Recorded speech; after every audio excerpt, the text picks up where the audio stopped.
And I would like to call this special meeting of the Great Island Advisory Committee to order at 7:04 on February 13th.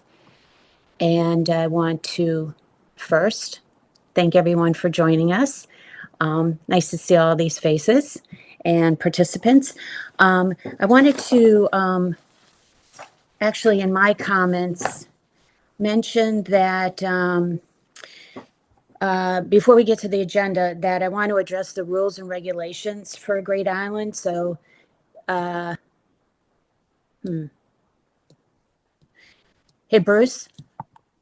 Hey, Lori's having a little problem. Can you reach out to her? Yes, I will. Okay, Yep. thanks. Okay, I'll keep going. So the town website currently has a couple of entries posted for rules and regulations. You remember that our original rules were back in February, and then we made an amendment in November.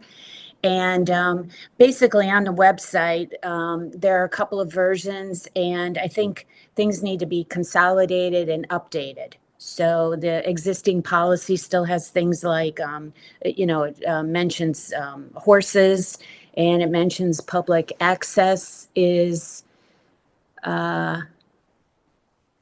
I just got a weird thing. Weird screen up. Public access shows that it's limited to paved areas. So conditions have changed, and I think we need to clean up the wording to make sure everything is clear and accurate. So I'm looking for somebody to work with Linda on this. I started it, but I could use a little bit of help on this. So initially, I would like somebody to work with Linda on cleaning up all of the obvious. Hold on, let me just let Lori in. Okay. You're good, Monica. I let her in. Yeah, I'm gonna make her co-host. Thanks, Bruce.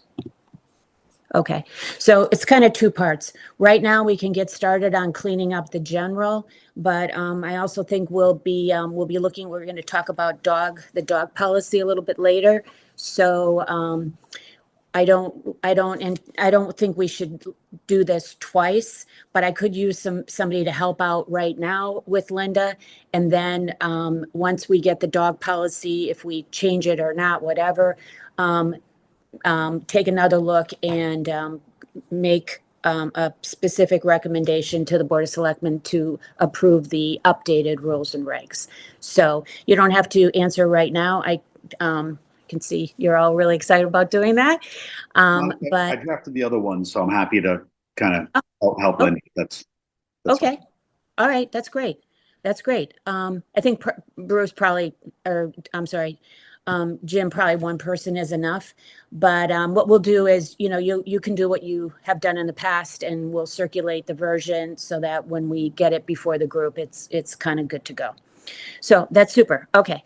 Next item on the agenda is public comment. And I'm going to ask you if you do want to provide public comment. We used to have that little hand, but right now, if you go to reactions, the little heart, if your screen is like mine and you tap it, that bottom long box will say raised hand. And if you do that, or if you put a smiley face or whatever, I will ask you to unmute yourself. And then I will ask you to please give your name, your address, and give your comments in 2 minutes. So with that, I see Alexis Sweet, and I'll just go by order. So, okay, Alexis, I'll ask you to unmute yourself. Okay, can you hear me? We can hear you. So just for the record, your name and your address, please. Alexis Sweet, 20 Beverly Place. Okay. Hey, Bruce, before I forget, Bruce, can you time on this? Yes, sure. Thanks. I will do it. If you say go, I'll start. Okay. I'll wait for your go. Okay, go ahead. Okay, 3 quick things. First, can you offer an update on how any proposed vehicular access and parking would be monitored? I haven't seen any mention of a plan for this in any of the associated materials to date. Obviously, safety and security are very real concerns, and hopefully are not an afterthought. Second, circulation and parking. One of the bullet points under public access in the slide deck for tonight notes that one item being solved for is, quote, sufficient parking for events, imagined, weddings, etc. This strikes me as the tail wagging the dog a little bit, and I'm wondering why there must be sufficient on-site parking for presumably occasional large events. Why is shuttling not a consideration for these imagined events? The traffic study that was commissioned in 2023 worked with an assumption of approximately 100 parking spaces on island with a low intensity land use, walk, bike trails, facilities, and possible picnicking areas, according to the report. It also expressly noted, quote, any events that would have high parking demand could be required to have visitors shuttled to the site, end quote. So my point is, if valuable time is going to be spent considering trying to figure out how to solve for sufficient parking for large events, I would respectfully suggest we also need to know what impact having more than 100 parking spaces would have on local traffic. So I'm wondering if a second traffic study is in the works or has been thought about. Third, focus groups. I'm wondering if interested residents can audit, for lack of a better term, these sessions. Transparency is invaluable. I'm wondering if, by example, if any residents who live within striking distance of the property were invited to join the access and parking focus group that I think was held earlier this week. And finally, as Bruce Ferguson has astutely pointed out in previous meetings, the reality is Great Island is but one of a portfolio of terrific town properties, and it should be viewed through that lens. As one of our only remaining underdeveloped pieces of land in Darien, great care should be taken to preserve it as such. Thank you. Thanks, Alexis. Okay. Alexis, thank you. I don't see any other hands. Does anyone else want to give public comment? No? Okay. Next item on the agenda is a report from Reed Hilderbrand. So I'll turn it right over to you, Becca. Thanks. Thanks, Monica. So we have, a fair number of things to share this evening for conversation and discussion. Again, sort of the purpose of this evening is to start to narrow the possible scenarios and sort of situations that really do seem to be aligned with the values of the community and the vision that has been arrived at so far. We do think we have a nice sort of matrix of options to consider with you all that you've had a chance to review, as well as the idea of some possible recipes for how the different choices across categories might match up. One of the things that is not indicated in what we've shared with everyone for this evening, but is absolutely critical, and we would invite some discussion on, is what kind of phased or sort of temporal unfolding of the larger vision plan seems to perhaps make sense, and how, as a category that we look at going forward to the larger community event on March 1st, we would want to talk about the pace at which these visions could be unfolded. And I think that is a really critical thing to start talking about tonight. So kind of with that, I would love to begin walking you through the material. I think it probably makes sense to have a few moments to stop for discussion. And maybe, unless there's something super pressing, I'll get through a chapter, or one of my colleagues will get through a chapter, and then we can pause and have a conversation if that's all right with everyone. Thank you. Okay, let's share the screen, if possible.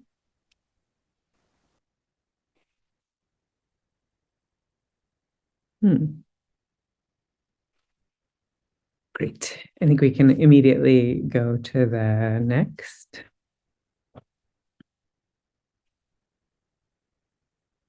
So very briskly, I'm going to walk through where we are We're in the very beginning stages of the master plan exercise. We have launched a set of the focus group conversations and also a set of more sort of field sessions and validation, or the opposite, invalidation of ideas with kind of local experts on site. We are headed in terms of our next big community event toward March 1st, workshop 3, where we'll share out some preliminary ideas for what could happen on the future of the island. And all of that will be working toward a narrowing toward one vision that we'll share out in May. If we go to the next. So I think briefly, we did want to talk some about some of the policies that do need conversation. And I think, Monica, you already addressed, some of this, the need to really be a little bit more clear about the policies and to have consistency is, I think, necessary. There is a change to the bridle trail policy related to bald eagles based on a whole set of evaluations and conversations with the state wildlife experts. And so the determination that we're sharing here, and which we started to talk about some in the last meeting, is that the bridle trail will need to have a temporary closure between points A and B from February 1st, which is already here, and July 15th, so that the eagles will hopefully stay happy in their nest and raise young there. There are new signs, and I think potentially even the issue of enforcement is something that has some updates that I don't know, Monica, if you want to talk about that or you want to wait to talk about that until we talk more explicitly about the overall dog policy, which is the other thing that we thought could be useful to talk about. I think you're muted.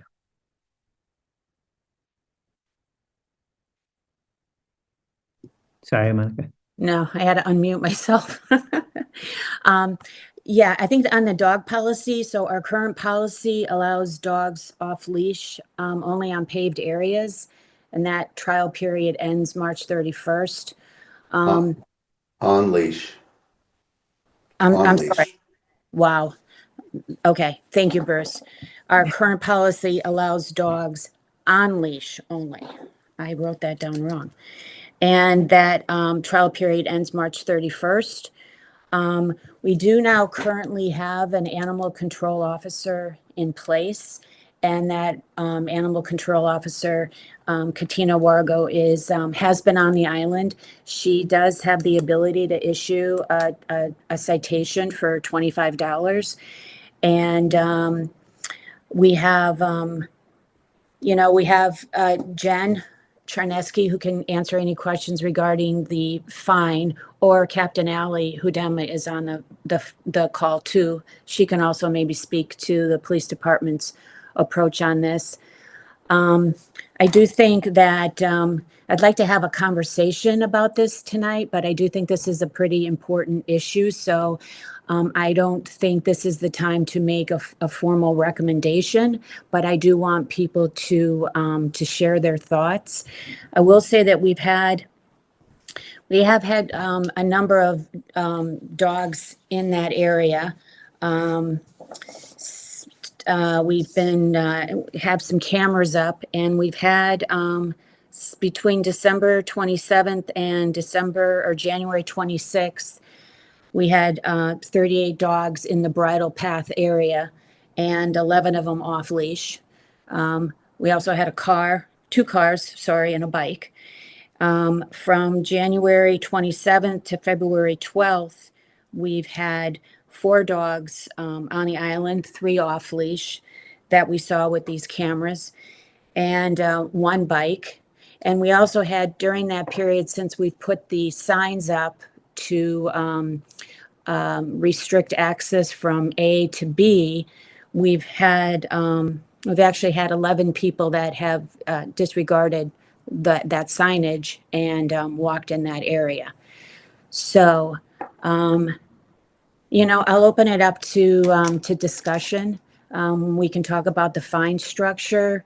But again, I don't think it's anything we need to, I don't think it's something we should be making a decision on tonight. I anticipate us discussing this at our next meeting and perhaps making if everybody has their questions answered and feels comfortable, we can make a decision at that point, or we have another meeting, I think it's March 24th. So, Becca, do you have anything to add?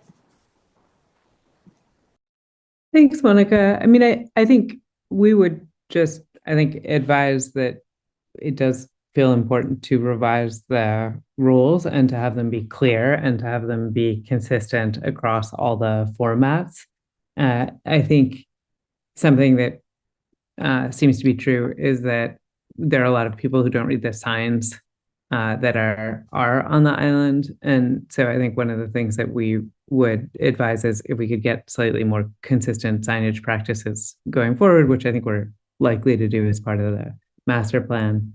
And then have a really clear process for any time there is a change in policy, making sure it's updated across everything.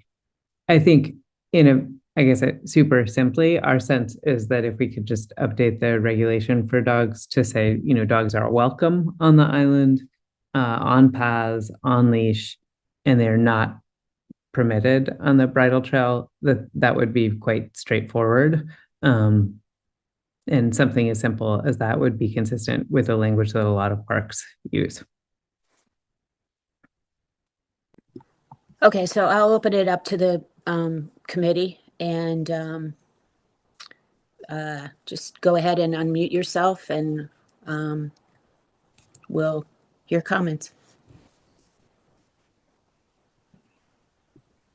My question would be, is there any pattern to these violations? Is there a certain day of the week where it's more prevalent, certain time of day that's more prevalent, that maybe the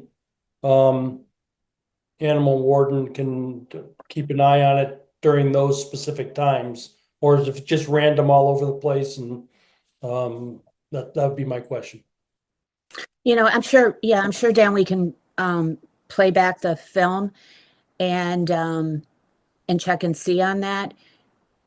Remember, the animal control person does work for the town, not just Great Island. So there are numerous parks and other responsibilities that she has. So, but yeah, we can definitely get a little more data on that. Yeah, well, because of how busy she is, that's why Right. I'm suggesting we narrow it down to a day or of the week or time of day that she could make a visit over to the Great Island.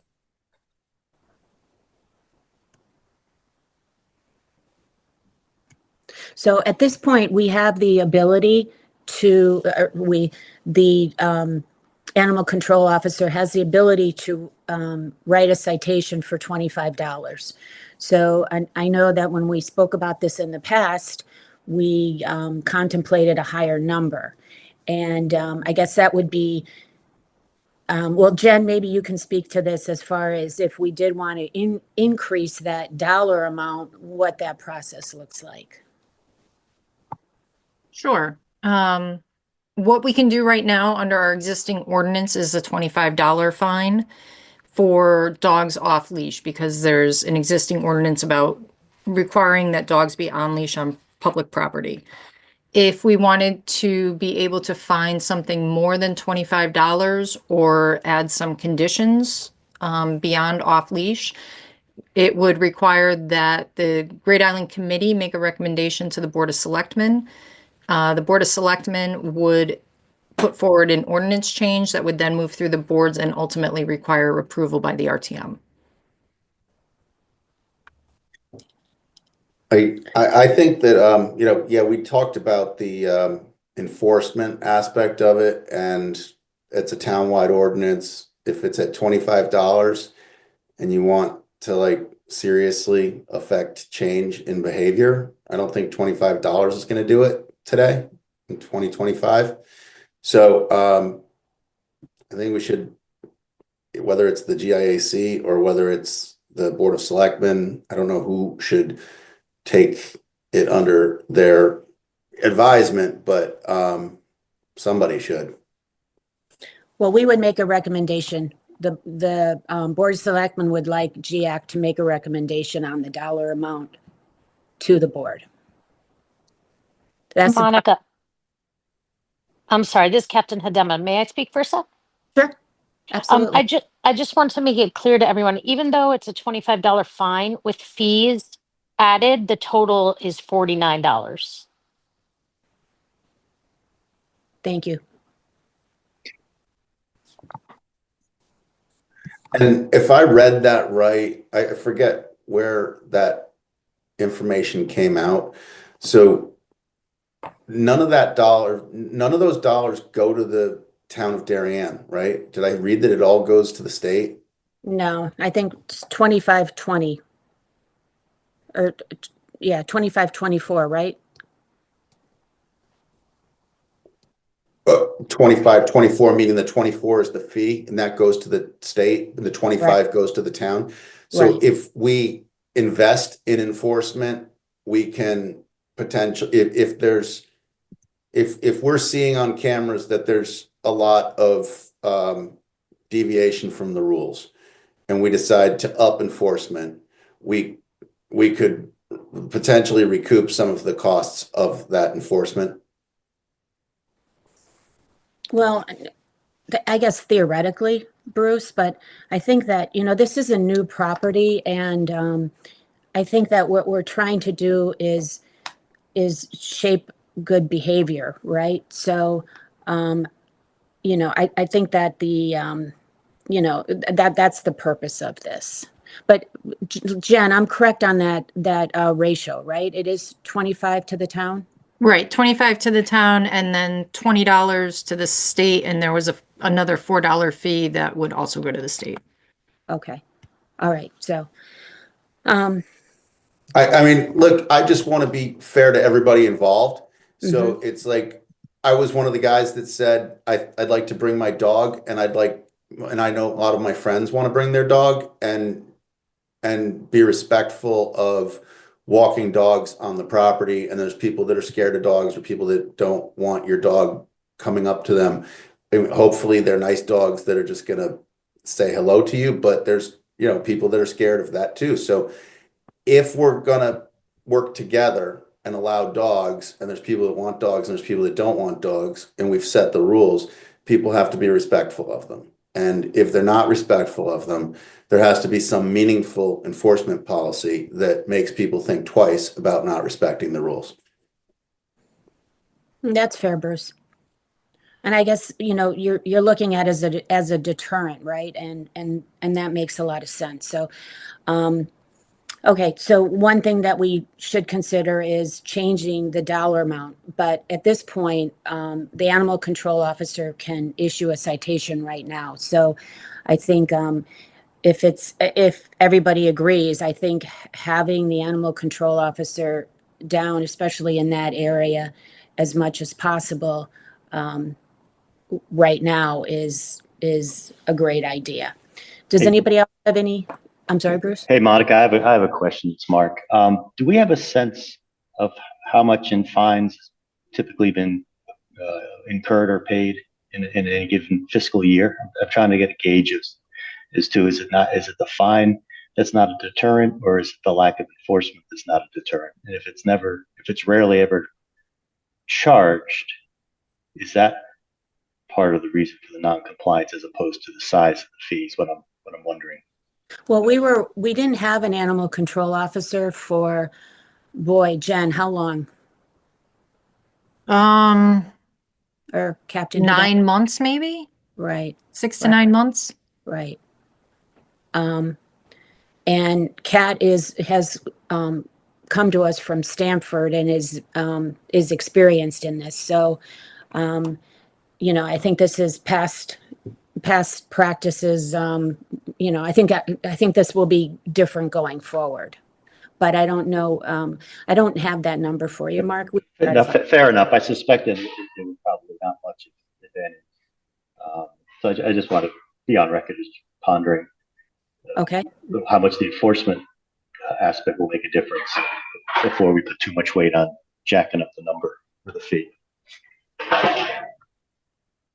Monica, this is Lori. I mean, I'd say with my experience from the parks, people know there has not been enforcement, and therefore the rules have not been followed. It's just, I spoke about this in the past at our meetings, and we had a lot of debate about it. So I think you all know my feelings. I heard Becca's comment. I'm not sure it's that people don't know the rules. I believe more they do know the rules and they just don't follow them. That's just, that's just been our experience in the parks, and I think it's spilling over to Great Island. And I think if we don't start enforcing actively, we've got a new animal control officer, so it's a great time to say, okay, new person, and we mean business about that. And I think that word's got to get out, and it only does it if we start enforcing. I just don't think that the people who are going to break are just not going to change the behavior. I mean, we've seen it all. I mean, we've seen it. any other comments from anyone?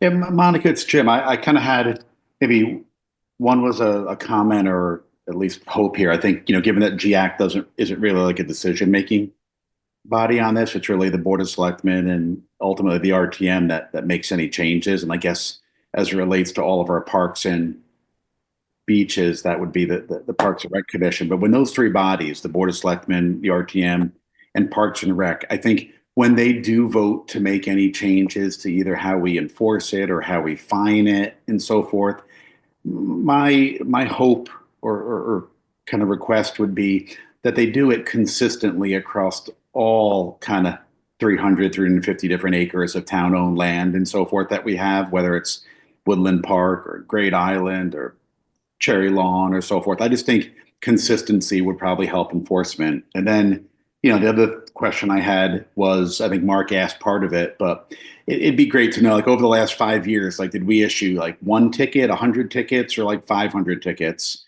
And I just hope that like this enforcement here, maybe this is a question for Jen, just given like the budget season that we're in in my role, getting tons of input from residents all over, I would just hope that like adding extra full-time staff or overtime or other expenses, I would just hope that we sort of exhaust all sort of education and encouragement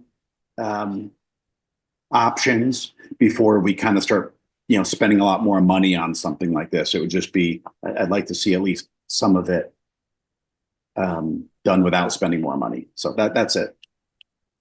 Well, I'll point out though, Jim, that the animal control officer isn't a new employee, right? It was a position that we had that was open that we filled. Oh yeah, and I think that was like part-time. I just wanted to make sure we weren't going from somebody that just was like a part-time that we share with Stanford to somebody that's a full-time and we're paying tons of overtime. So you just want to make sure we're all being budget conscious on that decision. But again, that's really the RTM, Board of Selectmen. And I think, Lori, it's probably Parks and Rec. I think you guys would actually have to vote to start enforcing and any fines in your parks, right? Jim, we have no enforcement personnel. We have zero.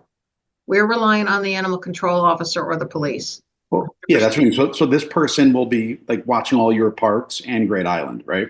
Presumably, yeah. Okay. Great. I mean, I'll just make one last comment on it, which is just the $25 seems pretty out of whack. So if you've got, I'm not saying that the animal control person is going to be out there hiding behind the tree for every single day and every single minute. But the thing is, when the animal control officer sees something egregious or whatever, and they say, okay, I'm writing a ticket, then that ticket at $25 is not going to leave a mark on the person that's getting it. I mean, and a lot of things in the law seem to have multiple prongs on them. Like if you get a speeding ticket, then your insurance company also finds out about it. So your insurance is going to go up or you're going to get dropped or whatever. So if it's a $25 ticket and there's and you know, there's nothing else. There's nothing else associated with it. It's not, and you probably aren't even gonna get a ticket, then what's the deterrent for letting your dog off the leash if you think that your dog is the nicest dog in the world and that it's a stupid rule that you shouldn't be able to let your dog off the leash is, you know, what a lot of people think. So they're just gonna do it. And, you know, if we have a higher number and they decide to write a ticket, then, and we need to write some tickets, then at least they're gonna think twice about it, you know, because it's you know, something higher than $25. Okay, well, I think, you know, this was a good conversation. And I get, you know, there are a couple of ways we could look at this. I mean, we could modify the policy or we could go back to no dogs on Great Island, right? So there are a number of options. We could raise the rate. So let's think about all of this. You asked some good questions and we'll try to get some answers to those. And okay, are there any more comments on the dog or the eagle? Becca, could you restate your proposal? Yeah, thanks. Happily, we can also circulate it potentially in writing, which might be helpful. One thought we had was that the regulation could state as simply, you know, something as simple as dogs are welcome on the island on leash year round and must always remain on paved paths. And then dogs are not permitted on the bridle trail. I think a question which I think needs also consideration is do you mention the fine on the sign or, you know, or immediately as part of the regulation? And I think to the point that you made that we're trying to change behavior and bring about, you know, better behavior, that might be advisable. Thank you, Jeff. I would just ask to revisit what our conversation with Deep was. Is there any, I know there was discussion of management of the disturbances, so I don't know if that changes how we treat this in relation to the rest of the town, but was there any recommendation on if we're doing enough to manage that access to that area, or if this is why we're discussing the fines to be compliant with that, and does that give us any authority to prioritize this for this specific property?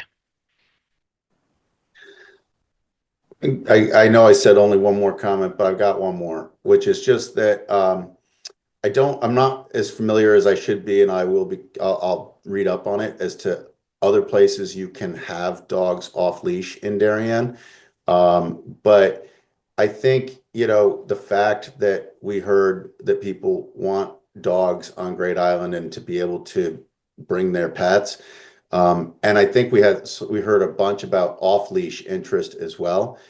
If we're seeing this on cameras and people are breaking our rules, they are kind of voting with their feet there and saying, I really want this. So I think it's something that we probably shouldn't ignore. And Becca, you and your team should, as we put this master plan together, say, is there a place on Great Island that I know in Rowayton they have a big open pen area down by the paddle courts in the center, you know, behind the center of town there. But, you know, because maybe if we offered something like up in the field between the boathouse and the stables there, it's a big wide open field up there.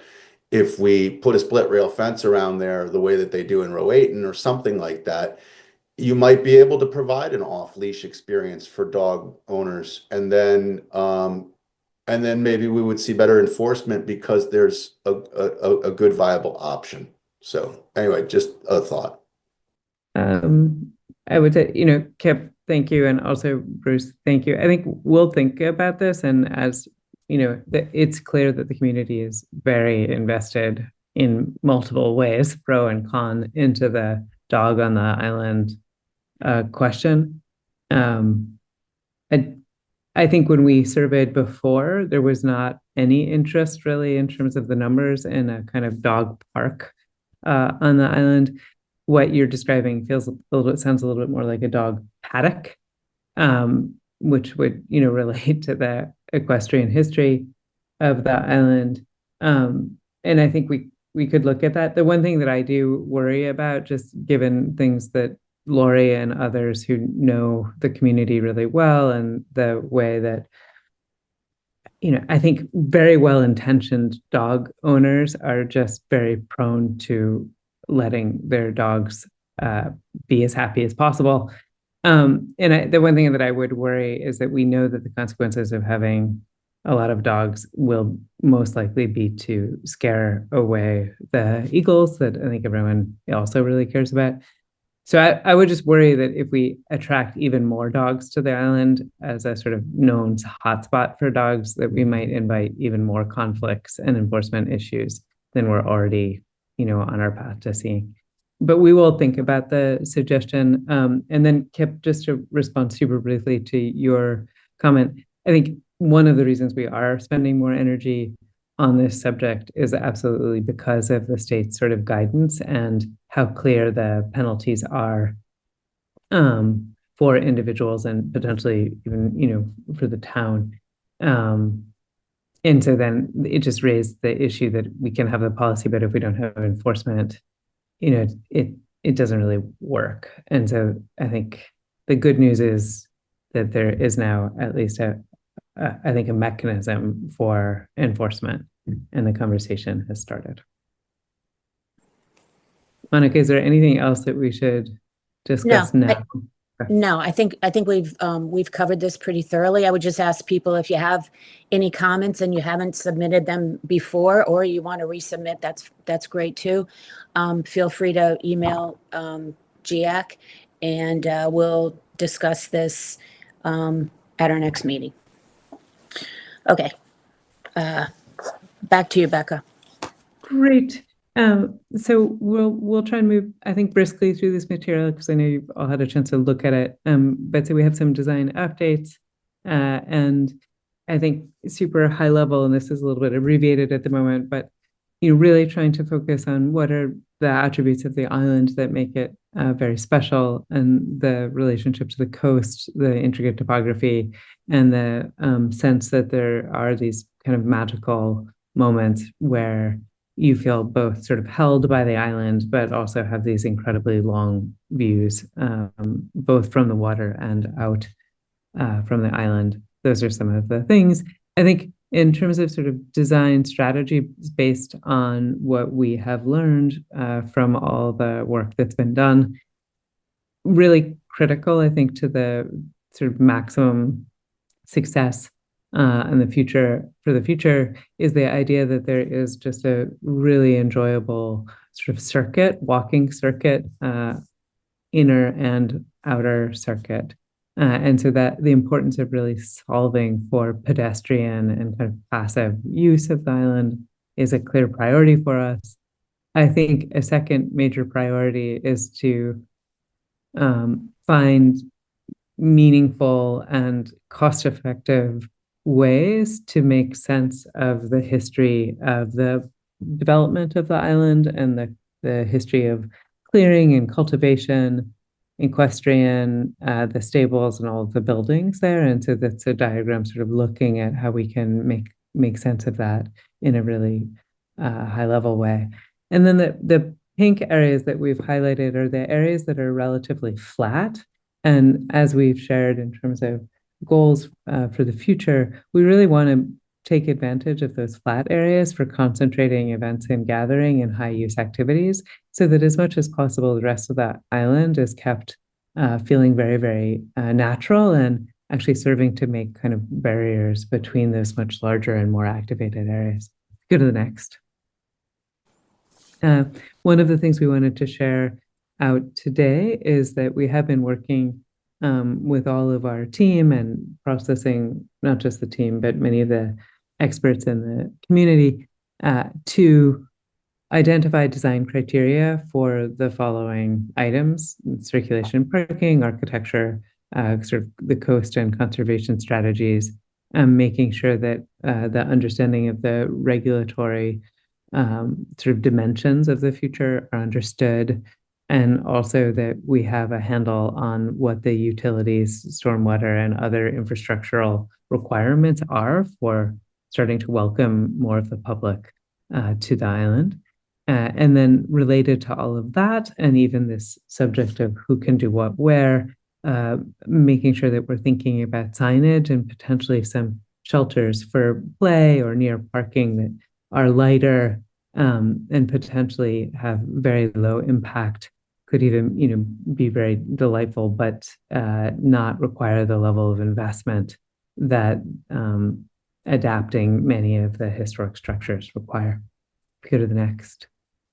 So I'm not going to walk through every criteria right now because we don't have time to go through all of that fully, but I think we do have kind of focused conversations, and we are also receiving lots of feedback and having lots of specific conversations about making sure that the design criteria that we're identifying under each of these make sense. So as an example, for the circulation and parking, which is one of the, I think, most critical things for us to be trying to solve both for an immediate and a long-term future for the island. I think one of the clear directions is to separate as much as possible the vehicular and the pedestrian. This idea that you really can have a circuit and you don't have to double back feels important from a walking point of view. The need to find parking solutions that allow events to be successful, but really minimizing the footprint and cost of that, whatever that parking infrastructure is critical. We have had, I think, great support from the fire and emergency and police in understanding what's necessary to have safety with whatever direction we go in. And then I think there was a little bit of a refinement requested earlier today about ADA. I think the ADA parking for all the structures that have public program is necessary. We don't necessarily need to have any other parking. We just need to have a drop-off area if we provide ADA parking. And then even, I think, with any direction around circulation, and we want to absolutely be minimizing our impacts to the woodlands and the sensitive areas, and making sure that we don't damage the sense of the great and beautiful history on the island. Hey, Becca, just going back to that question about the 8A parking to structures. So a drop-off would work. A drop-off can absolutely work, yeah. And I think we're looking at all sorts of possible solutions for minimizing the amount of vehicular traffic on the island, and also making, sense of these structures that really do want to have a level of use that means that people need to be able to get to them pretty easily. So we're doing a lot of work. There is a lot of work to be done to get all of that right. And I think, I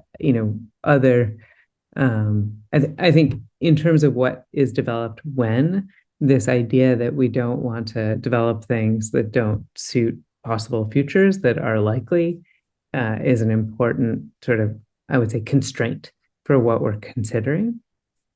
At the same time, I think we're not planning on building out more than is necessary or wise, in the first phase of development on the island.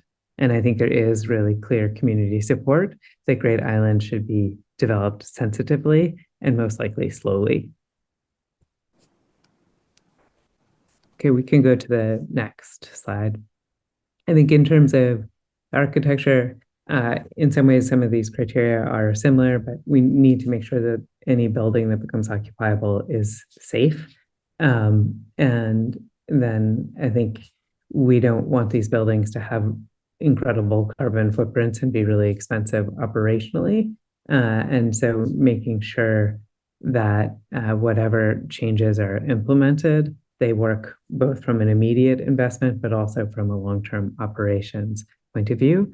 I think the idea that we would make changes or improvements without integrating them into the island in terms of a landscape or site point of view seems false to, I think, everything that everyone loves about the island. And so making sure that everything is done in a very holistic way seems necessary. And then I think just the sort of texture and detail of so many of these structures is really meaningful. And so making sure that any change that we do go ahead with, if we need to have ADA ramps or we need to be able to accommodate, caterers in some way, that any changes or modifications feel very much aligned with the deep history of these buildings. Next. So coastal conservation, it's many of the sort of same, I would say, like a ethos is applied here. So I think enormous sensitivity and then a focus on how education and recreation can support the goals around kind of conservation. There is a basic list here of, prioritizing the ecological function and integrity, celebrating the ecosystems that are here. I think additionally, sort of just reinforcing again, because it's such a priority, that we don't change the way the island appears from the water as we make changes and allow more people access. And then I think we do have this goal of limiting development and activation to areas that have historically been developed on the site. Go to the next. So from a regulatory point of view, I think one of the, sort of strictest overlays is the coastal sort of commission or the coastal oversight. And so we have been looking closely to make sure that any changes that we make, or, there is a lot of interest in being able to walk along the water. And so if there is a boardwalk that's developed, making sure that we're doing that in a way that will be approvable or feels in some way very much aligned with the goals and needs of those regulations. Okay, next slide.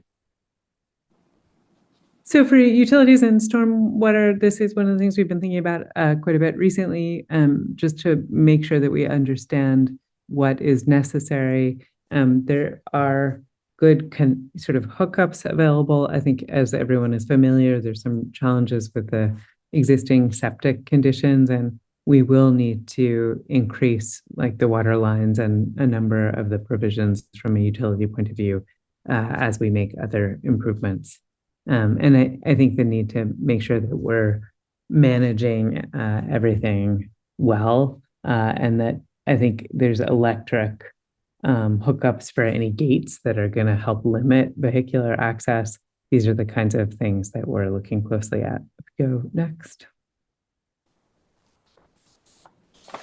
So in terms of signage and pavilions, I think it is starting to feel more and more important that we advance the thinking about where signage goes, and also where we're really going to be encouraging people to play and spend time. I think the request that there be some shelters is something that we have heard, repeatedly.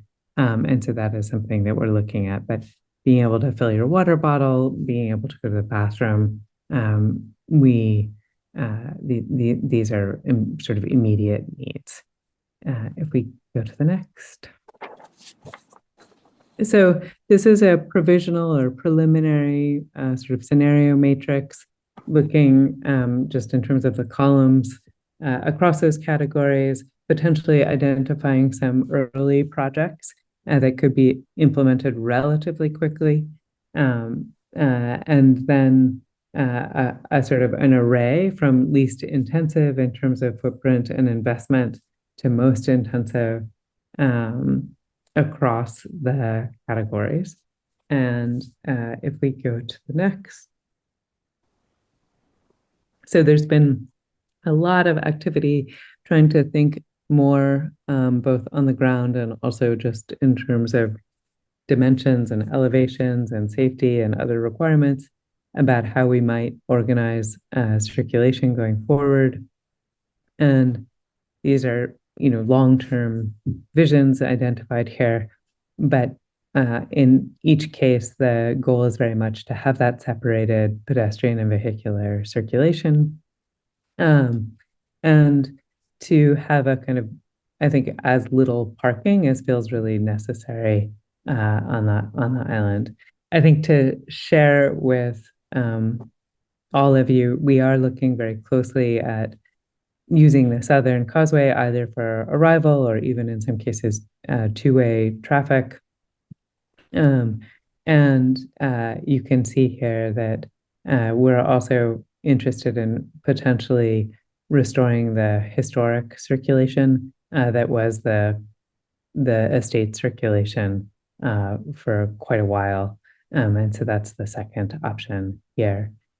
We walked on site the interwoven circulation idea, and I think one of the things that we thought is that in some ways that northern part is so beautiful that perhaps it would be better to have that be pedestrian. So that's the braided circulation that you see below.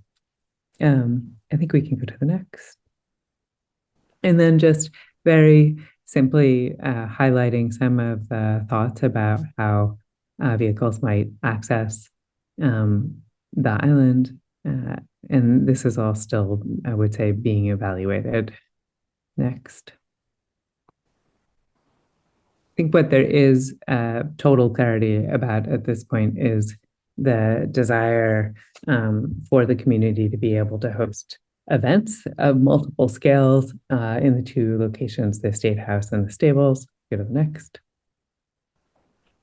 And then these are just a couple of drawings identifying some of the dimensions and, typical conditions that we need to be basically solving for with, on the causeway. So the North Causeway in some ways is a little bit easier because of the widths. If we go to the next, the South Causeway is very beautiful and also part of that historical arrival and departure condition, which we're interested in returning to in some ways, but it is pretty tightly constrained dimensionally, and so we're trying to understand the viability of really using this without a huge additional investment.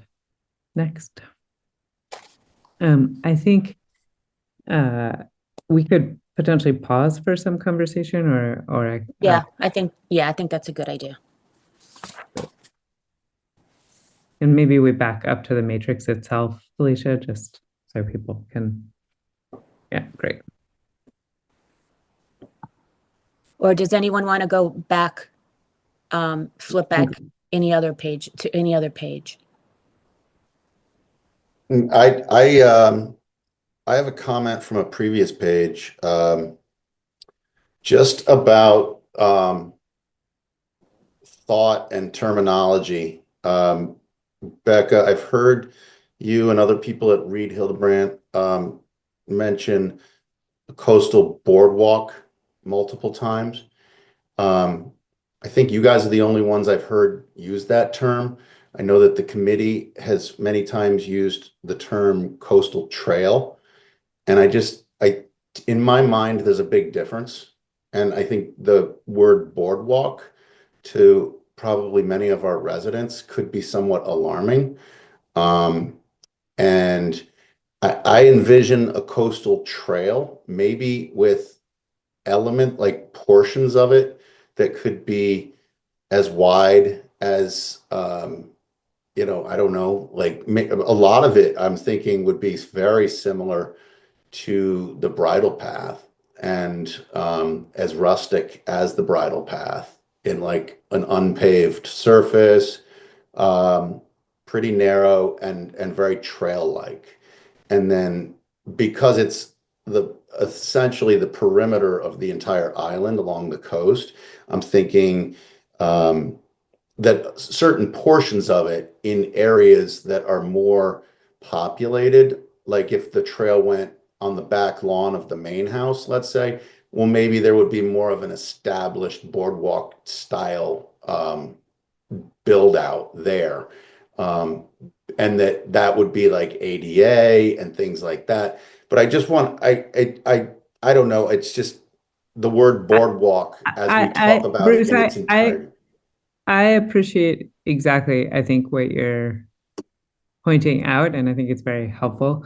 I think the reason we're using boardwalk perhaps as frequently as we are is that having looked at the grades and the topography and the sensitivity of those conditions, it almost might be more expensive to try and get a trail without a boardwalk, because a boardwalk allows you to smooth over and hit elevations that are consistent without a huge amount of stairs and change. So I think we've been at the moment a little bit more focused on trying to solve the overall strategies for the basic, totally accessible walking strategy and the vehicles.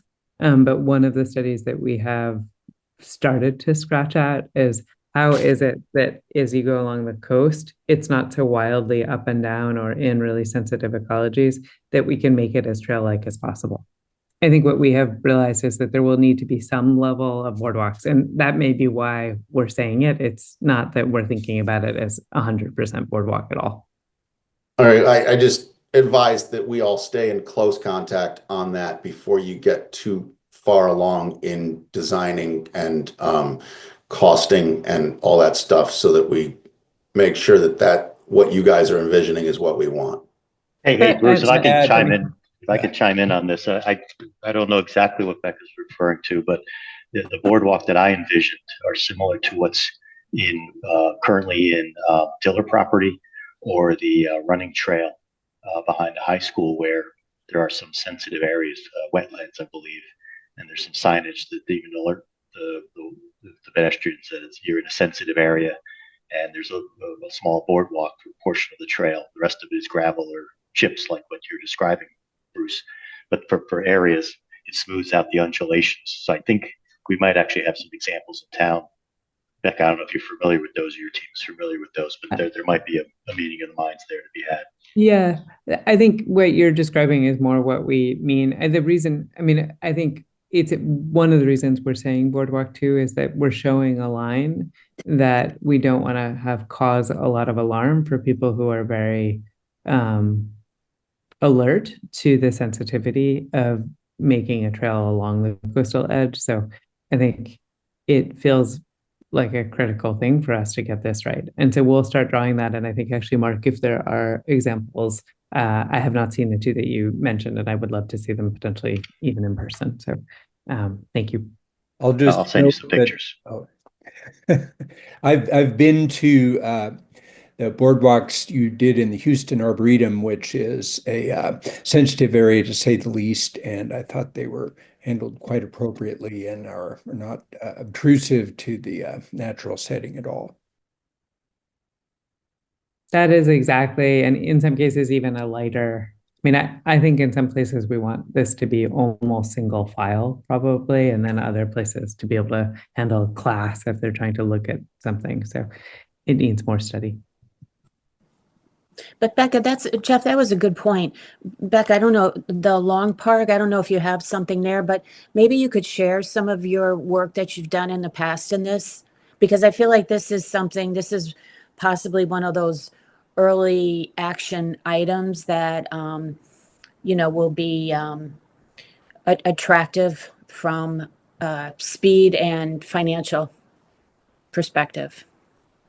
Yeah, and even also helping with the conservation and ecology issues, right? Because if you can give people an amazing experience and also contain some of their activity, then it's like much easier to have dogs if they're on the boardwalk, right? Like in some of these really beautiful places. So we will do that, and I think it's a great suggestion that we bring examples. The only other comment I had for the point that we are so far in the presentation is just on those causeways.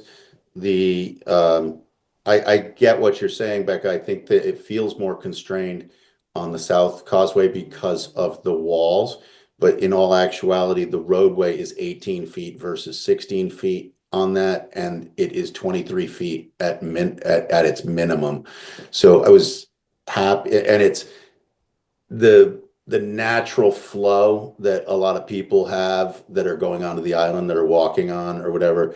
They do go up that main promenade. You know, it kind of, it's like that study in retail when someone walks in the front door of a retail store. Do they go left or do they go right? Or, you know, but in this particular case, I think most go left. And so I was happy to see that your drawings did include the South Causeway with, you know, two-way traffic in 3 of the 5 scenarios. At least in the early stage, I don't know what's going to happen long term, but in the short term, I think that's a very viable option. I will just jump in here to say also though that I think Bruce, you're right. People do come in the main way going in, but I think most people do a loop, and so they follow the causeway off of the island. And I think that when we're thinking about two-way traffic, it's really important to consider how we're going to accommodate people with strollers or walking their dogs, 2 or 3 abreast. There's not a lot of room there for 2 cars and people walking. Well, I'd say there's no room for 2 cars in 2 directions and people walking. And we keep going back to this, people can't read signs or don't want to obey them. But I think if there is traffic on that road, two-way traffic, that people will not use the road. People don't walk down the middle of the post road or near water or, and I know they have to walk down Pear Tree Point Road, but I think they'll learn quickly that this is not a pedestrian route, and we should provide them a pedestrian loop so that they can go up the stable road and come back around the other side and only go down the hill of the stable road to get out instead of coming through this causeway. And I think there's a lot of things we can do to solve for this, you know, post master plan in the long-term phased build out of the island, where we, you know, figure it all out for real.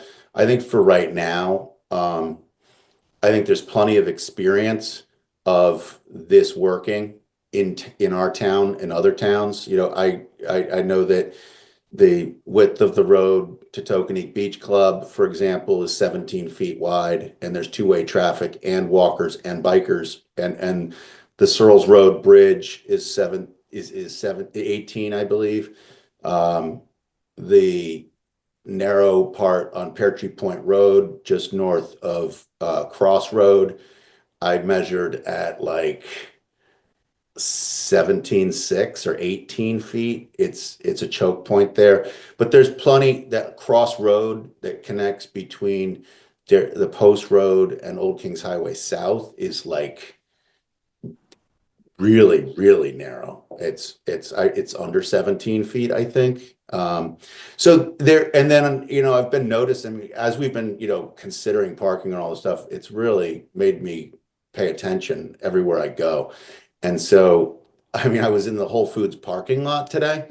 There is two-way traffic. There are strollers, there are people walking, and knock on wood, there are not, you know, people getting run over every day. So I think that there is a way to manage this, especially, you know, in this early phase as we're trying to accomplish some basic needs of the community in a way that is thoughtful and safe. Well, safety is definitely our number one priority, right? So, and we have a chance to do this right. Cross Road is a very old road, and I'm sure if it was being paved today, it probably would be a lot wider. So, but again, the biggest one though, Monica, I think is Todd's Point. Going in and out of Todd's Point, like, is two-way traffic. It's been like over 80 years, and it's two-way traffic with pedestrians, bikes, and that is their solution. That is how they do it. So I'm not suggesting it's best practice at all. Don't get me wrong. But I'm saying, in a scenario where we have a lot less traffic anticipated for Great Island than we do for, let's say, Pear Tree Point Road, and the Tokenique Club in the summertime. I know that's a private road, but it's still a road that we can draw experience from. And it's, when you come off of Searles Road and you turn down Tokenique Beach Club Road and you go from there to the beach club, it is much narrower than we're talking about from going to the Circle up to the boathouse parking lot.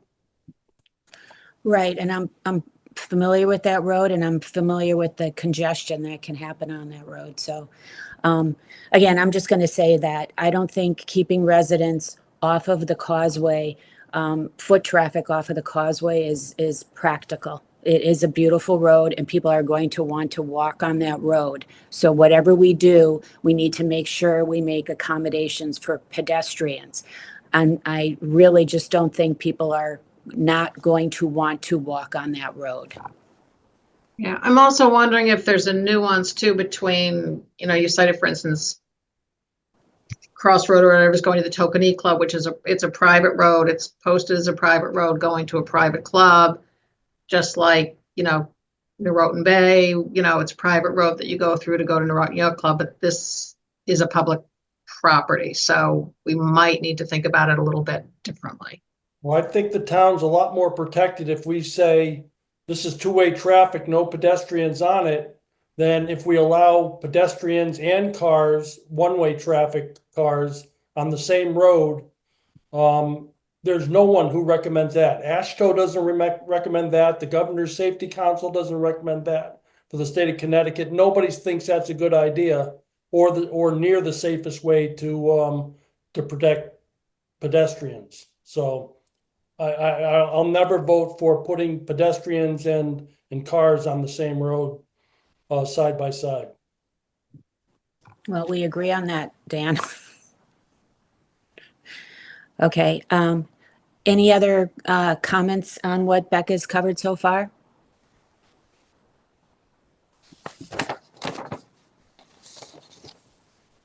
Okay, well, should I keep going, Monica? Yes. Great.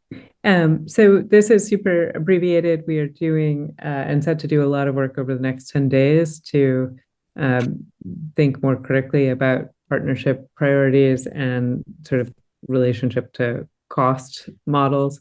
But kind of briefly here, in terms of the feedback that we've received so far, there is a sort of least intensive thematic way of thinking about the future of the island and partnerships, where in a sort of general way, the overriding organizational strategy is to make agreements with organizations that are in some way committed to conservation. There's a sort of middle level of intensity that would really focus on education and build off of Darien's sort of amazing culture around education. But because of the sort of infrastructure and demands of having a lot more, most likely children, there's a little bit more intensity and oversight involved in all of that. And then just because of the complexity, when you start to have a wide array of partnerships, it just takes, more expert management. The most likely most intensive set of partnerships, or if it's very sort of balanced and widely distributed in terms of type of partnership and expertise. Go to the next. That's a question here, just on that page that you were just talking to. When you're talking about partnerships here, or are we thinking about like partnerships in terms of capital and funding, such that like if a conservation group wanted to like contribute 25 or $50 million, then we'd be leaning towards less intensive? Yeah, I think some of it is cost. It's also a lot of times organizations that are conservation oriented are not looking, they're not motivated to also host large events or have a lot of school buses or come, so there's a sort of sense that a lot of times some of those organizations are, in terms of fulfilling their missions, what they need to be successful isn't as intensive in terms of investment and staff. So it can be all three, Jim, and there's a lot to spell out here. Good question. I think this is still very simplified, but we are looking in terms of governance, and there something that came up yesterday when we were talking about this is, could you even hybridize within this? And the answer is absolutely yes. But in a sort of very simple way, there is a least intensive kind of strategy where most of the governance and care of the island is run by a nonprofit, something like a conservation trust. There's a middle ground where Darien as a town still holds a lot of responsibility and oversight in terms of the governance, but there is additionally the support of a conservancy or friends group. And then something that is potentially a little bit more complex in terms of government, but also in some ways may fit with the culture of Darien is a shared public-private partnership, which could potentially require maybe more oversight initially in terms of governance, but depending on how it's set up, it could end up being not so intensive in the long run. If we go to the next slide. And I think most of you have seen this before, but just trying to map in a sort of simple way the relationship between sort of what level of responsibility is held by a nonprofit and what level of responsibility is held by the town, and how the relationship between operations and funding can work. And so looking at these models kind of closely, and we're going to be following up with people who know even more about the details of the successes and failures of these different models in the coming weeks. If we go to the next, I think we thought we would just show, as we've started to think more carefully about the possible futures of the different structures on the island, and we know so much more from the architectural assessments. The idea that, you can have multiple uses and agreements operating within a structure is an important one to communicate. And so this is just identifying sort of three of the standard ways of organizing partnership and use for structures. And so one is concessions, one is a kind of management contract, and then another is the idea of potentially building leases. If we go to the next slide, all of those models need to be sort of matched up with the architectural realities and hopes for the island. So if we go to the next, here for consideration, and we're hoping some conversation, is basically a matrix looking at what possible uses or futures make sense for each of the buildings. And the good news is that we've done all of this work about what level of investment is necessary, and we have preliminary numbers in. We're checking things and catching some errors. So we'll be sharing out the relationship between the actual kind of cost modeling for each of these fairly soon. But basically, looking at the idea, if we wanted to take things slow and not actually invest that much in an immediate way, what kinds of uses or futures would make sense. And then all the way to the right hand, where if, for instance, there was a desire to start having some level of events, maybe a little bit more or larger events with accommodations a little bit sooner, and potentially also producing revenue a little bit sooner, maybe the more intensive side of this matrix. If we go to the next slide, I wanted to share that based on everything that we have learned and discussed so far, we do have some initial kind of across the board recommendations to share with you. One is the idea that the carriage house, which is in quite good shape, be basically used in any possible future as a flexible public event and interpretation space. It looks quite easy to add what George, if he were here, would call a sort of backpack to it, which could include restrooms, and just the sense that this building is beautifully located and beautifully proportioned, and doesn't require enormous expense to really make a great space for the community to come together on Great Island. Another idea that seems to make an enormous amount of sense in terms of both where it is on the island and the amount of investment that would be required, and also like not limiting any kind of future plans, would be the idea of potentially building some restrooms in the root cellar at the greenhouse.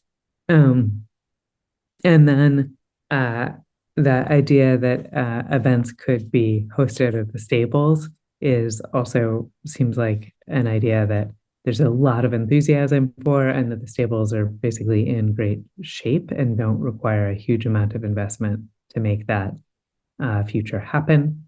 And then sort of similarly, the idea that the estate house, at least in some configuration, wants to be a site for events and weddings. And I'm actually happy to pause here, Monica, in case anybody wants to. I think that's, Becca, the stables, the shading, is that, are you looking at just outdoor, or are you thinking indoor also? Indoor also, both. Okay. All right, so it's not just the area It's that not just the open space. No, I think the sense that the whole sort of lower story of the stables could be adapted to be a fantastic space for events. That isn't to say, there's a lot of conversation and discussion about what those events might be and who would run them and what the scale is and all that. But the idea that it just feels like a great place for the community to come together, and that it is within it looks like it's in the realm of sort of fiscally realizable future to do that. Becca, could you say the same regarding of fiscally feasible with respect to the carriage house? I missed. Yeah. Really? So in each of these, I think we are arriving at a scenario where we think that there is a financial investment that could also, that could be realized here. I think, as everybody has anticipated, the estate house really does need a lot of changes to become a site for events, but I think the idea that some modest level of renovation could happen there, and we could improve the terrace, and we could work with a tent outside or something. There is a future that seems it could be realized within, not too far from now, where some level of events could start to happen there. And I think the other thing that's clear is that in terms of the futures that people are interested in having evaluated for the estate house, there's deep consensus that events are sort of the future that people are most excited about. So that's the other reason we're highlighting it. It doesn't feel like we need to explore like 19 different, nobody's that excited about the idea that there would be a school in the estate house, for instance.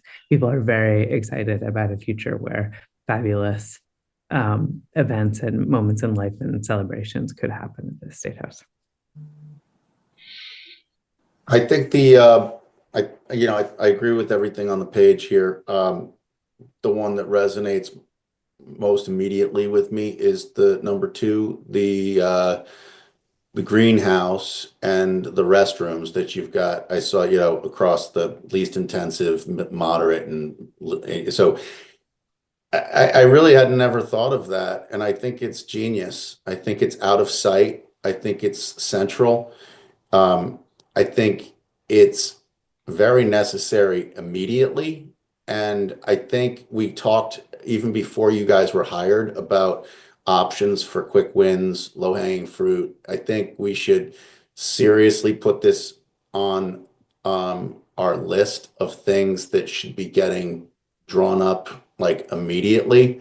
I think that the money that was bonded to buy a property is available for creating access to the property, which probably these bathrooms could be paid for using some of that money.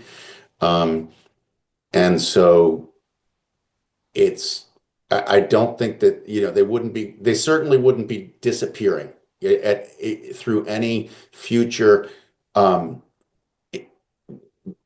way that the property could be used. I just think that they're central, they're hidden, they're not an eyesore to anybody, they're highly functional, and we should move straight ahead to figure out how to get those designed and built and implemented ASAP.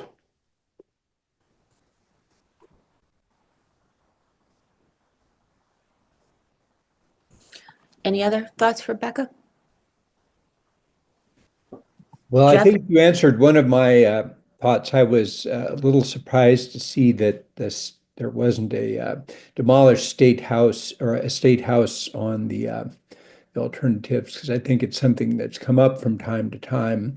So I'm assuming that as we evaluate the feasibility of events, we'll kind of look at the costs associated and revenues to be derived, because I think a patio or pavilion on that dramatic view would be a nice consideration too, if it doesn't pencil out. The other question I had in the other direction, the White House, of course, has its shell being the oldest building on the island. There isn't any sort of architectural significance that remains with all the additions that we would be running afoul of.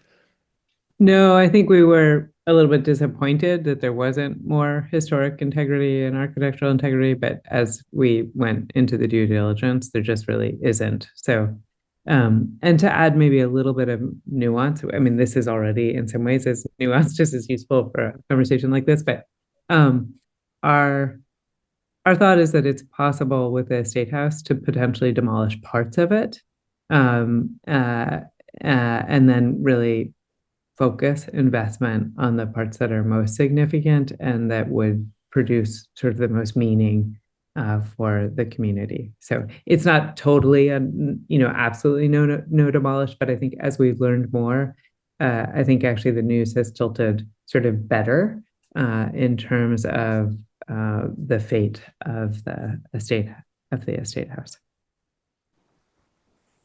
If there aren't more comments, we'll keep moving because there's still more content to share with you. But Becca, just I want to make a comment on the restroom.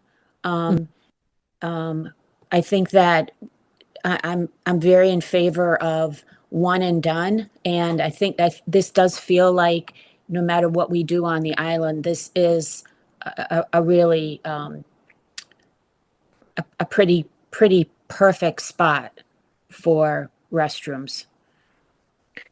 So yeah, I think that's how we feel too. And even, the most modest and sort of sensitive, minimal early parking options that are being considered are very close to this. And so it does feel as though even if things go very, very slowly, we know we need to have restrooms soon, and we need to have some level of both accessible parking and sort of regular parking. And both of those can be configured very close to this site of bathrooms. So we feel like it would solve the needs of everyone whose needs need addressing, quickly. And then just for context of people that haven't been to the island too many times, or if they haven't noticed the root cellar, the way that it's depicted there in the drawing is quite accurate. It's essentially underground, where that you see the blue, and then the wall at the end is the door. So if you think of it in a home that's on like a hillside where there's a walkout basement, the doors are basically on the end, and you can walk in, and there's quite a depth of space in there that is perfect for bathrooms and stuff like that. So it would be very unobtrusive. Nobody would know that they're there really, other than signage to let you know. Yeah, and we might even be able to, in a very simple way, for instance, have a skylight or something, so that I think in an interesting way, they could also be quite glamorous, in a surprising way. So I think, Monica, like your Yeah. point about the boardwalks, it feels like this could be an early win that also is aligned with the sort of deep beauty and surprising beauty that people associate with the island. And And there's already, Becca, right? I don't think there's skylights, but are there more air vents, aren't they? But there's like 4 of them on the ceiling yeah, then I in mean, the because it was for plants, right? Like it would be, we would be adapting, a past use in a way that makes much more sense for the island right. today. And last comment on this, Becca, we couldn't actually do anything on top of that space, right? Structurally? I doubt it. I don't think I can answer that totally authoritatively. We haven't looked into that question, Monica, in a super serious way. So it's not super obvious that you would be able to do that, but I don't want to say like for history that it's absolutely impossible. Yeah, it's just good to know that there really are no other options for that space. That's what that's kind of where I'm going. Yeah, I mean, I think in terms of logical uses and also real needs on the island, this is a space that we feel can feel truly public. For instance, if there was an organization that wanted to take over the greenhouse and that made a lot of sense, even having the restrooms where we're proposing them doesn't exclude any possible arrangement or future for the greenhouse itself. Right. Becca, for what it's worth, I've been pondering what we were going to do with the root cellar. I think this is a creative idea. I don't know anything about the structural elements of how to do this, but that I think it's a tremendous idea. Excellent. I love enthusiasm for restrooms because there was almost nothing more important in a public space. So great. I think if you don't mind, I would love to take you through, or Michael is going to join me in taking you through some of the additional material. And I guess, Michael, do you want to talk to these slides, or would you like me to? Whatever you're happiest to do, Becca. I can walk through the scenarios at the bottom if you want to talk about the other components. Sure. My instinct, just because it's already 8:30, is to just walk through the scenario. Sure. Yeah, that sounds great. So generally the uses we're showing mapped onto the buildings and on the different floors of the buildings are related to what our architecture consultants have recommended in their reports, and also what we heard from the public through the feedback processes.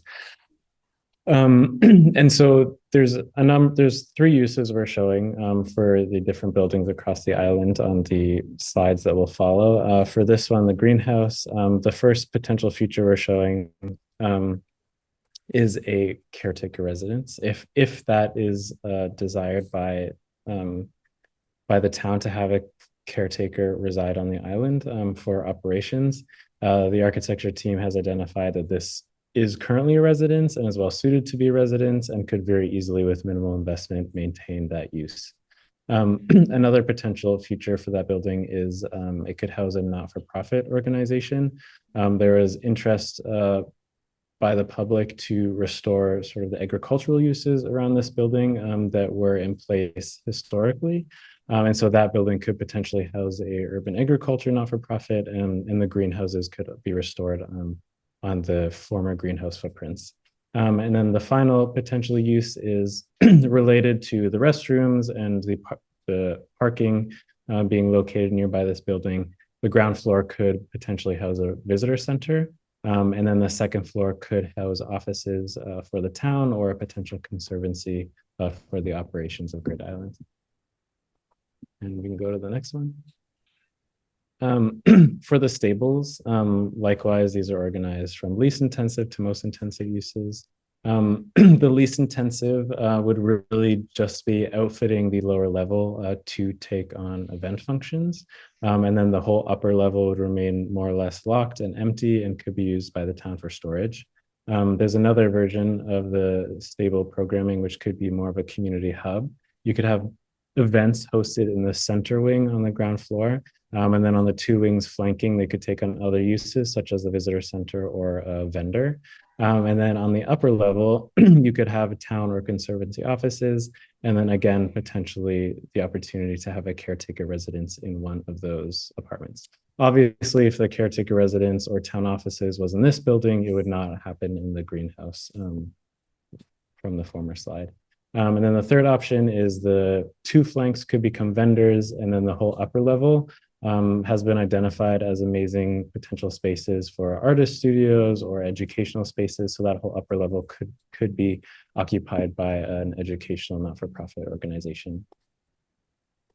For the White House, as we just spoke about, unfortunately, there's very little historic significance remaining, at least visibly, on this building. And so there is an option if the town wants to reduce maintenance costs to demolish this building. Another option, just because of the scale of the rooms inside this building, that could also be used to house a not-for-profit organization. Or if events are hosted at the Estate House, it could also be used because it was very recently a residence and is still well suited to that use. It could become rentable accommodations for events at the Estate House. Next. As Beck identified, I think in one of our base recommendations that in all scenarios, the carriage house becomes a flexible public space for the town's use. So it could house events, it could be an interpretive center, it could be some sort of gallery, but in all scenarios, it would have some sort of public use. Next. For the Estate House, like the stables, there's a lower intensity investment option where really just a lower level in the prime, sort of the prime time spaces for events on the lower level would be renovated to house events, but then the remaining parts of the building would be closed off and could be used as storage by the town. In the second scenario, again, the lower level could be renovated to host events, and the upper level could be used for offices, either by a not-for-profit organization or the town, or potentially the conservancy, if that governance model is put in place. And then the wings could be used for storage. And then the third, which would represent a more intensive level investment, is the remaining parts of the house could really take on uses very complementary to the events in the first level. And some of those rooms in the upper level could be renovated to become overnight accommodations for weddings or other events that are hosted in the manor house, and could provide some sort of revenue generation for the town. And then the Dolphin House, sorry if you go back very quickly, as another option for a potential caretaker residence, the Dolphin House, which is the northernmost wing of the Estate House, could house that function for the caretaker. Next. For the Pink House, because of the configuration and scale of the rooms, it's sort of limiting in terms of the uses that you could renovate this for, but it could be another potential place for town or conservancy offices. The central room is a great space. It's very well sized to be some sort of boardroom, and so that could be the boardroom for a conservancy or a not-for-profit, or it could also be rented by the town for other organizations to use that for their board meetings. And likewise, complementary to whatever's happening at the State House, this could also be a potential rentable accommodation for weddings and events. Next. For the next two slides, for the boathouse, we are currently working on trying to understand what might be possible for this building. Given regulations, it seems that immediately that very little is possible in terms of public use for this building, but we're trying to understand what, if there is truly any way that we can use this building. And so we have upcoming meetings with the building department to try and understand that in more detail. So right now we're saying TBD on this one. And likewise for the next slide, for the beach buildings as well. We're trying to understand if there's any way we can do anything with these structures given all the FEMA regulations. Next. So summary of all the buildings on the left, and then what's on the right is those uses which you just ran through. And so what we've tried to do, if you flip to the next slide, is take all those potential scenarios for the buildings and organize them sort of around 3 different sets of priorities for the island. And these are sort of will form the basis of the architectural scenarios for the whole island that we will be putting forward to the public.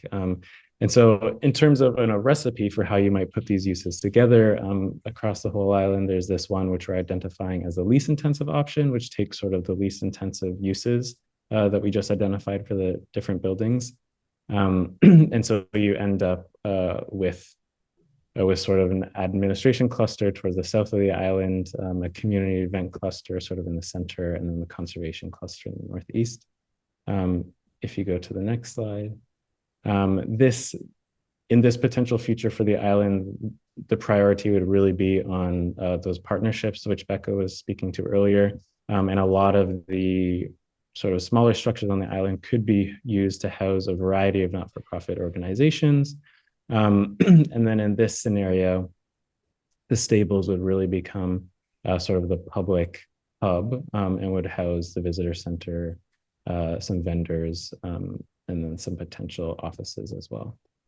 And then the next one, the focus in this recipe would really be about events on the island, making the island a totally spectacular place for events. And this scenario, sort of the arrival and visitor amenities would mostly be concentrated at the greenhouse and the stables.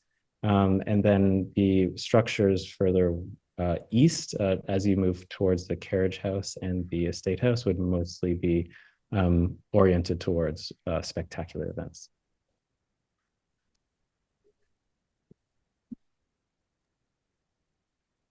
So just curious if there's any thoughts or reactions to all of that. I know it's like a lot to throw at you. I'd like to I ask, think it's really starting to come together into some choices for us to make. My only question is on these assumptions about intensity. I'm assuming these are going to be feeding some of the finance scenarios James Lima is going to be doing. It's going to be based on these sorts of levels you've described here for the building use. Yeah, so we sort of did we set up after understanding the conditions of the buildings, we sort of set a high, low, medium intensity kind of set of requirements that have all gone into the cost model that we're currently receiving. And we've also continued to work with James Lima and team about, how to make sense of those possible futures. So at the moment, Jeff, we're sort of mid recipe, I would say, or, it's like we're about to be able to spread out an initial table that will have a fair amount of content in terms of program, partner, cost. And I think, one of the big questions then is going to be, what's the phasing? And for the town, what level of investment makes sense, right? Because there's certain things that we know are going to happen, right? To have public access. There's a certain set of costs to make the island really safe and functional that are going to be necessary. And we should have at least an initial version of what those costs are. And then depending on the specific futures for these different structures, these are things that are more elective, right? And there's a lot of choice for consideration that we'll need to discuss.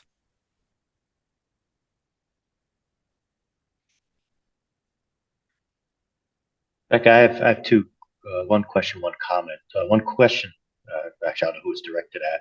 I noticed the leases are all not-for-profit leases. Is that deliberate? Is there, I'm not advocating commercial leases, just is that deliberate that you've specified not-for-profit leases? That's an interesting observation. The purple here would all be for profit, is the thought. It may be, as I think about it, it may be that I think we've taken quite seriously the hope from the town that there not be a feeling that the island has been commercialized. And at the same time, the hope from the town that there's a way to have some revenue that offsets the considerable costs of having a kind of treasure like Great Island as a shared public amenity.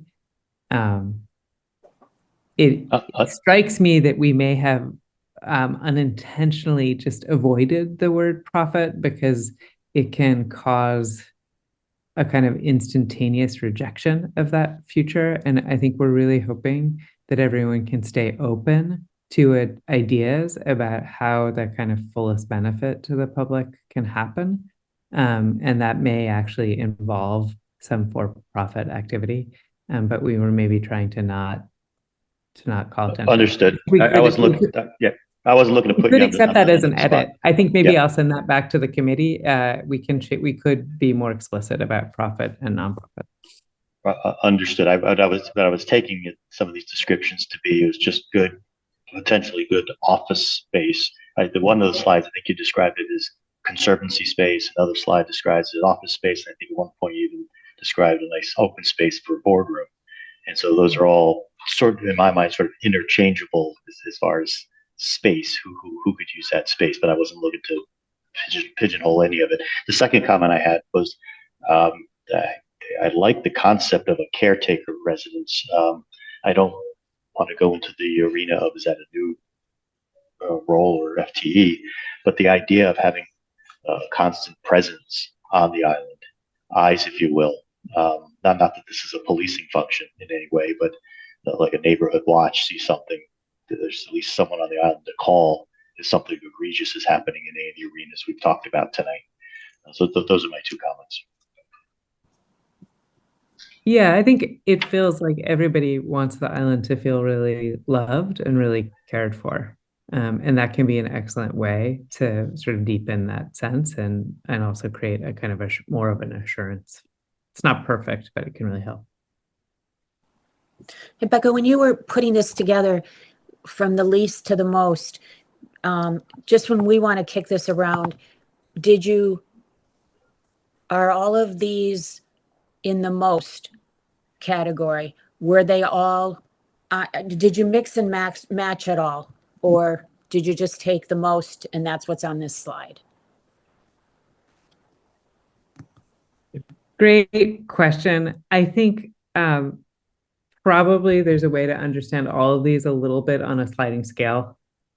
So I think this does tip to most because I think if we do have a sort of more for-profit, maybe potentially some sort of very specific to Great Island hospitality organization, I think that the quality that they'll want to hold the built fabric to is likely to be higher.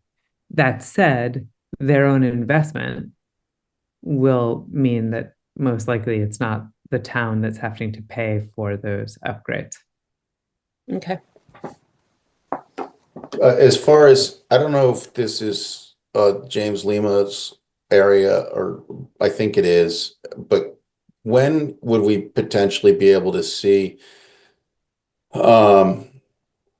some forecasts of or some scenarios of what kind of revenues would these most intensive or moderately intensive scenarios generate? Because I just want to make sure we don't get the cart before the horse and say, oh, we can do these most intensive things, but then how much top line revenue could potentially be seen coming in, and what would the split with the town be, or what, and then like what could we potentially derive? I mean, it's not going to be Disney World, obviously, so it's not going to be busy 24 hours a day, 7 days a week, driving millions and millions and millions of dollars of top line revenue, which falls to our bottom line of income to the town.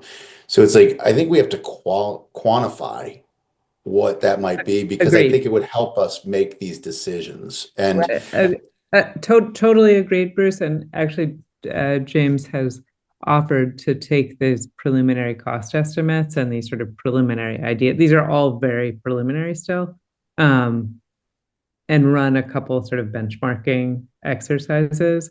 And it'll all be very rough order of magnitude, but completely agree with that as a. But I think seeing some of those numbers will help us form opinions as to whether it's even worth like considering something like this, because we know it's not going to be an amusement park. Right. I think agreed. And I think, the counter too is that if it's possible that some of the improvements to the island are just don't cost that much and it's within the town sort of capacities to very slowly and incrementally make improvements, then potentially that level of partnership also isn't necessary, right? So we are in complete agreement, and we're mid-process of being prepared to share out those things. But we wanted to share today sort of where we are with some of these ideas.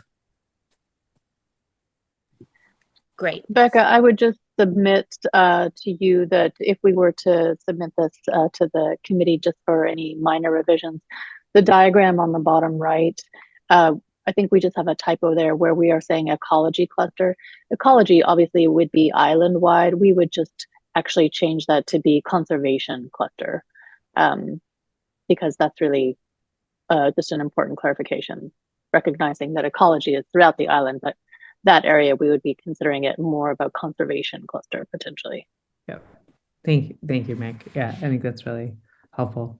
I wonder if there isn't more discussion right now, if we move kind of briskly into a conversation, very just an update about the focus groups, and then talk briefly about the outreach event on the first. Sure.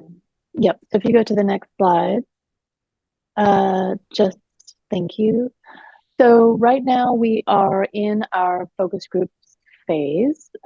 We are currently here in the end of the second week of February, and we are setting up and in the process of meeting with multiple focus groups, parking, governance, accessibility, communications, structures and architecture, water and coastal, and ecology. We wanted to say a little bit about the methodology before how we're doing this. Really, the process is for us about defining key objectives and topics relative to these subjects. And then from there, identifying key stakeholder groups and ideally, residents or business owners or environmental advocates or accessibility advocates, really anybody in the community who is a expert in any of these topics who we could meet with or invite to meet with us to help give us their particular insights.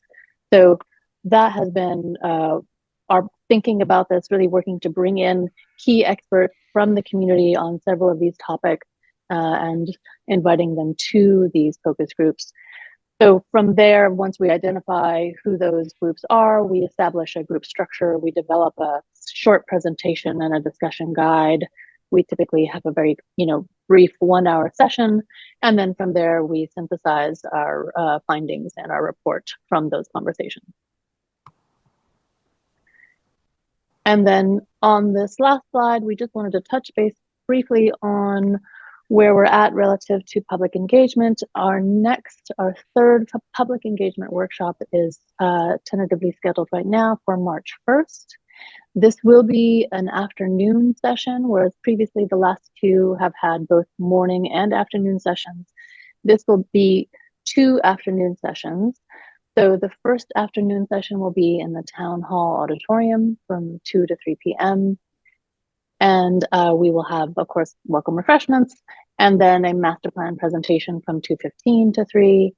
And then immediately after that, there will be a second afternoon session in the town hall gymnasium, starting at 3:15, which will go until 4:15, where we will have workshop boards and different activities. And we're really inviting, everybody from the community, but especially families and young children to really come and participate in this process. And then starting at 4:15, that's when we will be launching our online digital survey to the community, our third digital survey to capture additional feedback relative to the process. And Meg, a couple of questions on that. Can you go back to that slide, please? So, one, I want to encourage the committee members. We did this with the first workshop, and it was, I think it worked out really well. If somebody from Reed could get us some sort of document that we can send out to groups that we are familiar with, maybe we're part of. So I'm asking the Great Island Advisory Committee to do what you've done in the past, which is to forward this on to any groups that you're in that will agree to disseminate this flyer. Okay, and then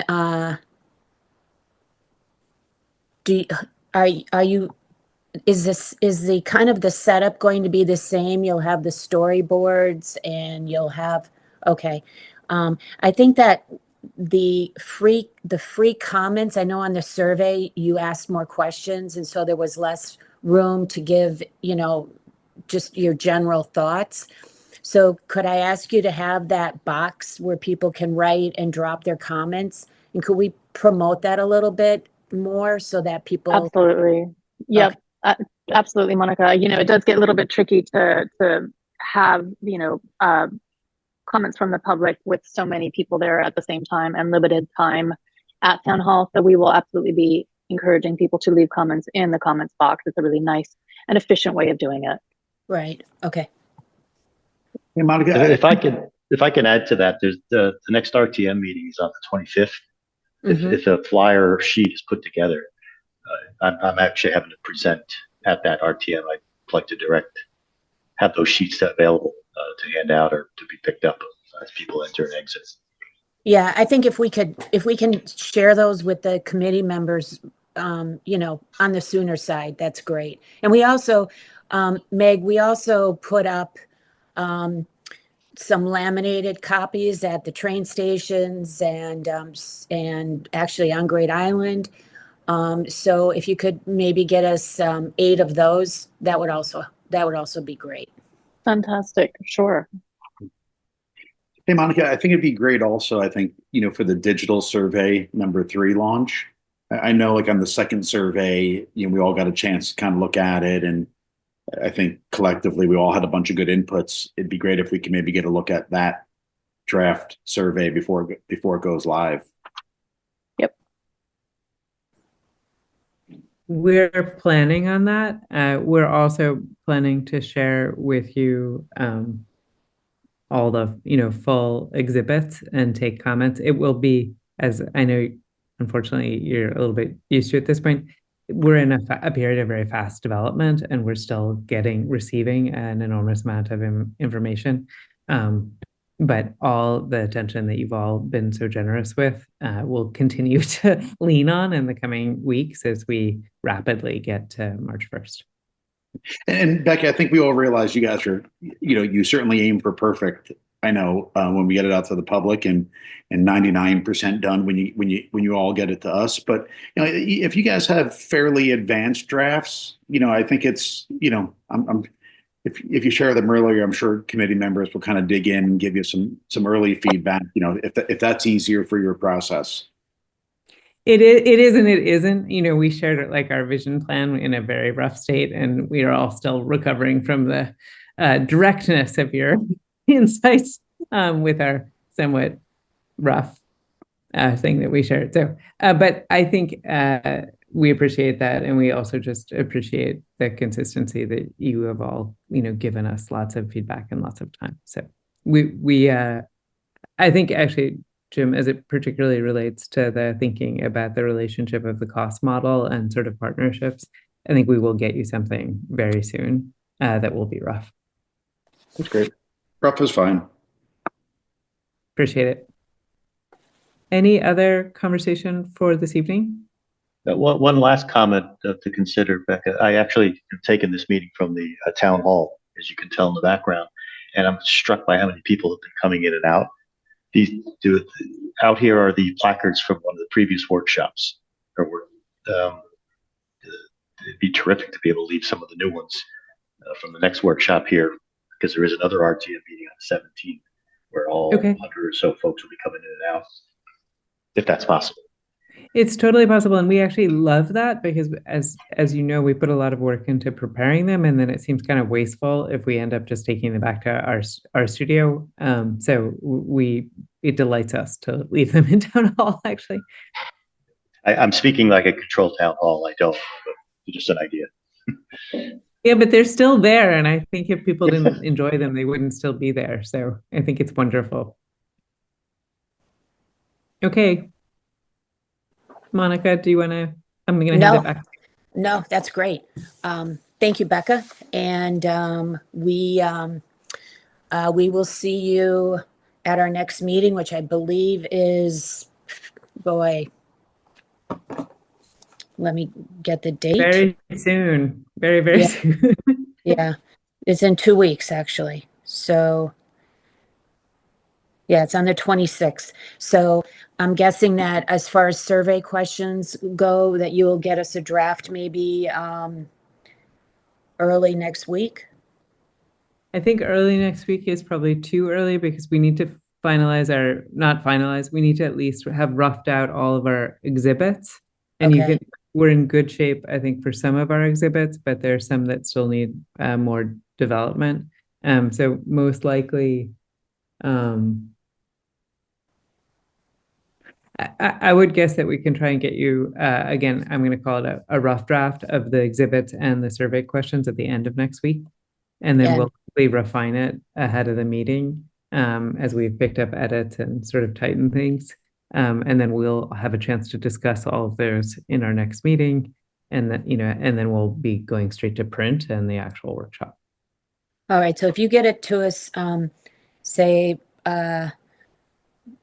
maybe Wednesday latest. I want to give the committee enough time to get comments back to you so that you can incorporate them. So maybe you get it to us on Thursday, and we will get comments back to you by Thursday the 20th. You get it to us, and we'll return it to you Sunday end of day, and that'll give you 2 days to pull it together for the meeting. Sounds good. Okay, super. Okay. Thank you, Becca. Thank you, everyone. Michael, and everybody else from Reed Hilderbrand. Appreciate it.